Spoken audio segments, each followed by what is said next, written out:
Nous sommes déjà à la moitié de notre défi 52 semaines pour découvrir 52 vidéos. Attention, pour ceux qui nous suivent depuis le début, vous êtes à présent des experts. Nous allons commencer à complexifier les choses. C'est pour cela que nous vous embarquons avec nous tout au long de cet été pour découvrir le processus du Design Thinking. Mais qu'est-ce que ça? Le Design Thinking est une méthodologie collective qui favorise l'innovation sur des sujets de création comme la conception de nouveaux produits ou services ou alors des sujets plus complexes. Dans les grandes lignes, comment cela fonctionne? Le Design Thinking est une démarche qui se découpe en 4 étapes.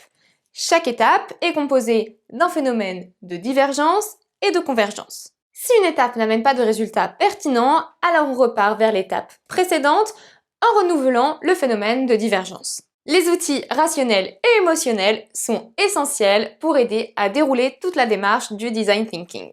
La première étape est l'observation. Le but est, à partir d'une question posée, d'utiliser divers outils pour analyser et comprendre l'environnement et la situation autour de cette question. Cela peut aller d'observations sur site à des réunions de partage en groupe jusqu'à des interviews. Pour cette étape, lors du phénomène de divergence, l'idée est de collecter un maximum d'informations sous différents angles et avec différents outils.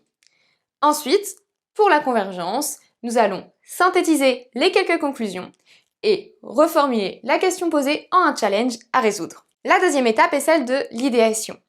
Sur la base des conclusions de l'observation, le groupe va devoir générer une grande quantité d'idées pour essayer de répondre aux conclusions et aux challenges donnés. C'est la phase de divergence. Puis, sur les idées qui semblent les plus pertinentes, l'idée va être de les affiner avec des outils comme le storyboard. C'est le phénomène de convergence.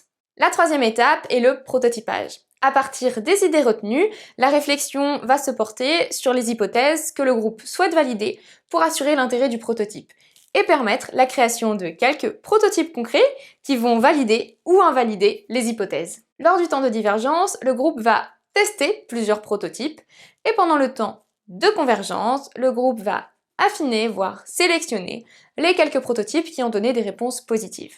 Et enfin, la quatrième étape est celle de la mise en œuvre. C'est la clôture de la démarche du Design Thinking. Dans cette étape, il est possible d'utiliser un tableau Kanban pour s'assurer de l'exécution et de la mise en place du prototype dans un contexte de production réelle. Mais pourquoi est-il intéressant de recourir au Design Thinking? Tout d'abord, cette démarche structure l'innovation et permet d'obtenir des résultats concrets sans se disperser ou perdre trop d'énergie. Ainsi, chaque étape a une importance particulière dans le processus d'innovation.